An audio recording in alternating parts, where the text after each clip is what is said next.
जय श्री कृष्ण। विश्वास का सबसे अच्छा उदाहरण है कि महाभारत युद्ध के दौरान धनुर्धर अर्जुन ने अक्षौणी सेना को छोड़कर भगवान श्री कृष्ण को चुना था। तो दोस्तों, आज के इस वीडियो में हम जानेंगे कि श्रीमद् भगवत गीता जी के 8वें अध्याय से हम क्या सीख सकते हैं। हमारे जीवन में कौन सी शिक्षाएं और कौन से अच्छे विचार हैं जो श्रीमद् भगवत गीता जी के 8वें अध्याय से हमें जानने को मिलते हैं। तो दोस्तों, इससे पूर्व के वीडियो में श्रीमद् भगवत गीता के 7वें अध्याय में हमने जाना कि भगवान किस प्रकार से इस संसार को चलाते हैं, कौन से भक्त हैं जो भगवान को अति प्रिय होते हैं, इंसान भगवान को क्यों नहीं जान पाता है और भगवान को कैसे प्राप्त किया जा सकता है। इसी क्रम में श्रीमद् भगवत गीता के 8वें अध्याय में आज हम जानेंगे कि ईश्वर क्या हैं और उनको कैसे प्राप्त किया जा सकता है, देवता कौन है, ये संसार कैसे चलता है तथा क्यों हमें आज से ही अपने लक्ष्य को प्राप्त करने के लिए कठिन परिश्रम में लग जाना चाहिए। तो चलिए जानते हैं श्रीमद् भगवत गीता के 8वें अध्याय से मिलने वाली सीख और शिक्षाओं के बारे में। यह अध्याय संक्षेप में कुछ शब्दों और अवधारणाओं का वर्णन करता है जिनका उपनिषदों में विस्तार पूर्वक वर्णन किया गया है। इसमें यह भी उल्लेख किया गया है कि मृत्यु के पश्चात आत्मा का गंतव्य निर्धारण किस प्रकार से होता है, यानी हमारे शरीर का त्याग करने के पश्चात आत्मा कहाँ और कैसे जाती है। साथ ही हम यह भी जानेंगे कि जिस समय हम अपनी देह का त्याग करते हैं उस समय यदि भगवान का स्मरण करते हैं तब हम निश्चित रूप से परमात्मा को पा लेंगे। इसलिए अपने दैनिक कार्यों को संपन्न करने के साथ साथ हमें सदैव उनकी विशेषताओं, गुणों और दिव्य लीलाओं का चिंतन भी करना चाहिए। जब हम अनन्य भक्ति से अपने मन को पूर्णतः भगवान में तल्लीन कर लेते हैं तब हम भौतिक आयामों से परे आध्यात्मिकता के क्षेत्र में प्रवेश करते हैं। तत्पश्चात इस अध्याय में हम भौतिक क्षेत्र में स्थित कुछ लोकों की चर्चा करेंगे।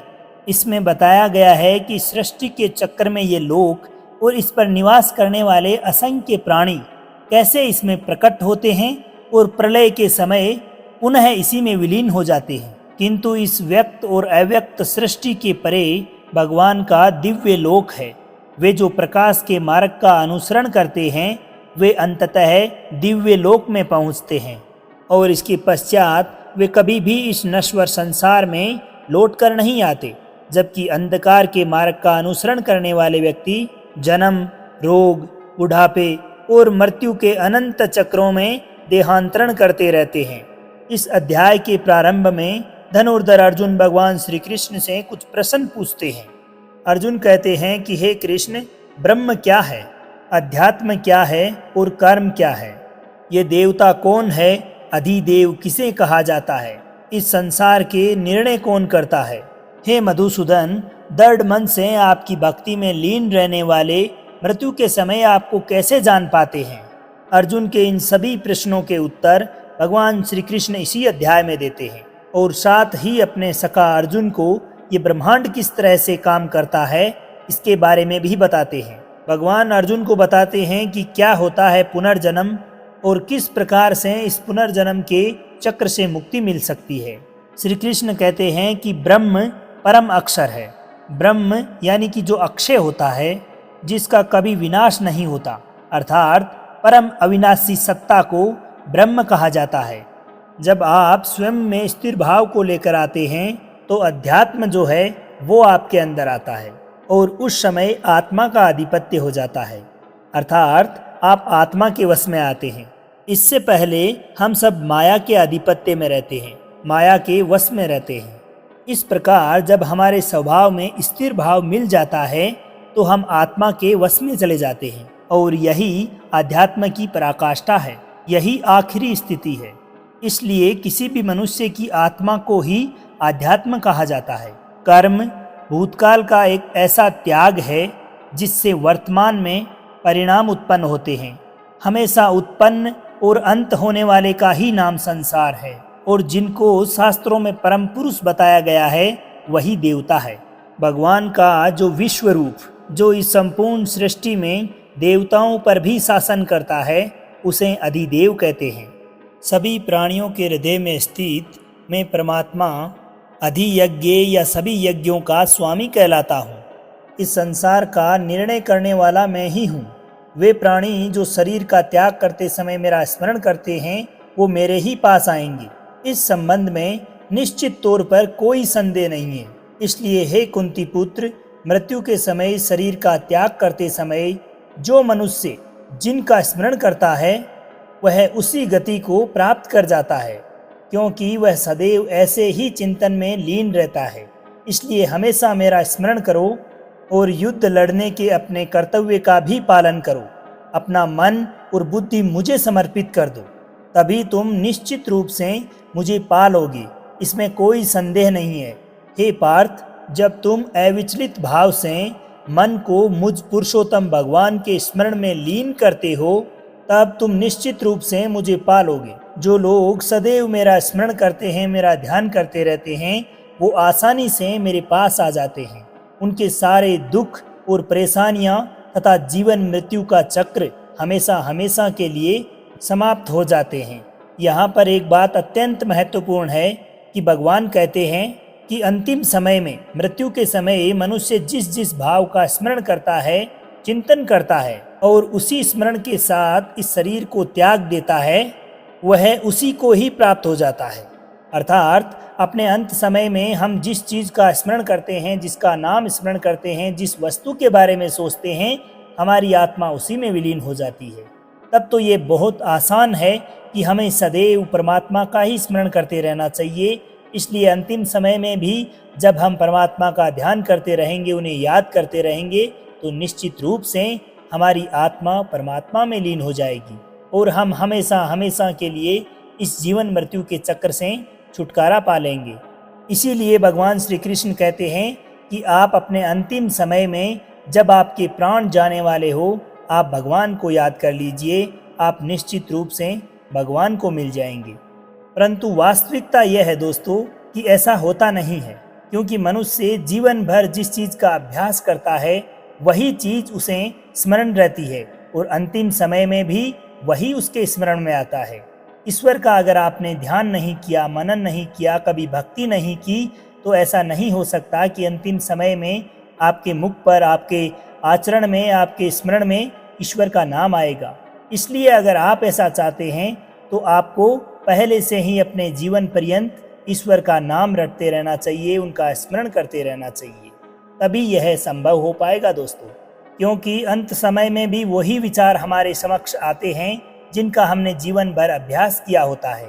इसीलिए भगवान श्री कृष्ण अपने सखा धनुर्धर अर्जुन को कहते हैं कि हे अर्जुन, तुम निरंतर मेरे नाम का अभ्यास करो, मेरा चिंतन करते रहो, जिससे कि तुम अंत काल में मेरा ही स्मरण करोगे और मुझे याद करोगे और मुझे ही प्राप्त हो जाओगे। आगे श्री कृष्ण कहते हैं कि मुझे प्राप्त होने के पश्चात वो महान आत्माएं फिर पुनः इस संसार में जन्म नहीं लेती, जो कि अनित्य और दुखों से भरा हुआ है, क्योंकि वे पूर्ण सिद्धि को प्राप्त कर चुकी होती है। अर्जुन, इस भौतिक सृष्टि के सभी लोकों में, यहाँ तक कि ब्रह्मा के उच्च लोक तक तुम्हें पुनर्जन्म प्राप्त होगा। परंतु हे कुंती पुत्र, मेरा धाम प्राप्त करने के पश्चात फिर आगे पुनर्जन्म नहीं होगा। हे अर्जुन, इस भौतिक सृष्टि के सभी लोकों में, ब्रह्मा के उच्च लोक तक तुम्हें पुनर्जन्म ही प्राप्त होगा। परंतु हे परंतप, मेरा धाम प्राप्त करने के पश्चात फिर आगे पुनर्जन्म नहीं होता। ब्रह्मा का एक दिन इस पृथ्वी के 1000 युगों के बराबर होता है और एक रात भी 1000 युगों की होती है। ब्रह्मा के दिन की सुबह में ही संपूर्ण संसार का निर्माण होता है तथा रात के आरंभ में ये संसार पुनः ब्रह्मा में ही समा जाता है और प्रतिदिन ऐसा ही चक्र चलता रहता है। लेकिन जो मेरे परम भक्त होते हैं वो जल्दी ही इस चक्र से मुक्ति पा जाते हैं। हे अर्जुन, अब मैं तुम्हें वो 2 रास्ते बताऊंगा जिनसे होते हुए ही लोग या तो परम गति को प्राप्त कर जाते हैं या फिर इस संसार में वापस आ जाते हैं। जब सूर्य का प्रकाश रहता है, यानी शुक्ल पक्ष होता है और सूर्य उत्तरायण में होता है, तब शरीर छोड़ने वाले कर्म योगी मेरे पास हमेशा के लिए आ जाते हैं। इसके विपरीत जब रात्रि होती है, कृष्ण पक्ष होता है और सूर्य दक्षिणायन में होता है, उस वक्त जो कर्मयोगी शरीर का त्याग कर परलोक जाते हैं, वे परलोक में ही एक लंबे समय तक तरह तरह के आनंद सुखों का भोग करके वापस पुनः जन्म लेते हैं। केवल और केवल एक योगी ही इस रहस्य को जानकर सब कर्मों के फलों का मोह छोड़कर परम ब्रह्मा को प्राप्त हो जाता है। दोस्तों, जब आप मेडिटेशन में जाते हैं, साधना करने लगते हैं, तो आपके दिमाग में बहुत सारे थॉट्स आते हैं, इस प्रकार के विचार आते हैं, ऐसी ऐसी बातें आपके दिमाग में आने लगती है जिनका कभी आपने विचार ही नहीं किया हो, जिनका कभी आपने सोचा भी नहीं हो। उल्टे सीधे ख्याल आते हैं और एक के बाद एक विचार जुड़ता चला जाता है। आप अचानक यहाँ से किसी और दुनिया में चले जाते हैं। रिश्तेदारों से लेकर के, दोस्तों से लेकर के, ऑफिस की बातें सब एक साथ आपके दिमाग में घूमने लगती है। बस इसी से आपको युद्ध करना है। इन तमाम विचारों को आपको हटाना है और एकमात्र उस परम शक्ति परमात्मा का विचार लेकर आना है। इसीलिए भगवान श्री कृष्ण ने अर्जुन से कहा कि निरंतर चिंतन कर और युद्ध कर। आगे बढ़ते हुए भगवान श्री कृष्ण अभ्यास के तरीके को अथवा विधि को थोड़ा और स्पष्ट करते हैं।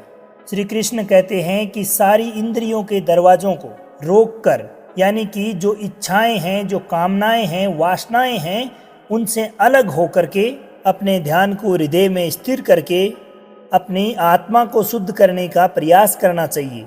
दोस्तों, इस अध्याय का हम अपने वर्तमान जीवन के हिसाब से इस प्रकार से अर्थ निकाल सकते हैं कि कोई भी हमारा वो लक्ष्य जिस पर हम हमेशा के लिए अपना नाम दुनिया के सामने लिखना चाहते हैं, प्रसिद्ध होना चाहते हैं, उसके लिए हमें बहुत कठिन परिश्रम करने की आवश्यकता होती है। क्योंकि जैसा कि भगवान श्री कृष्ण ने बताया कि ये संसार का चक्र बहुत बड़ा है, यहाँ लोग आते रहते हैं और जाते रहते हैं। लेकिन जिन लोगों को अपने जीवन में इस प्रकार का कुछ करके जाना है जिससे कि उनको उम्र भर दुनिया याद करे और वो हमेशा हमेशा के लिए इस दुनिया में अमर हो जाएं, तो उन लोगों को ज्ञान योगी या कर्म योगी बनना ही पड़ेगा। ब्रह्मा का जो एक दिन है, इसका मतलब है कि ये ब्रह्मांड बहुत पहले से है और बहुत आगे तक चलने वाला है, और इंसान की जिंदगी इस ब्रह्मांड के समक्ष बहुत छोटी है। इसलिए कहीं ऐसा ना हो कि आप अपने जीवन में केवल सपने संजो के बैठ जाओ और ब्रह्मा जी की शाम हो जाए।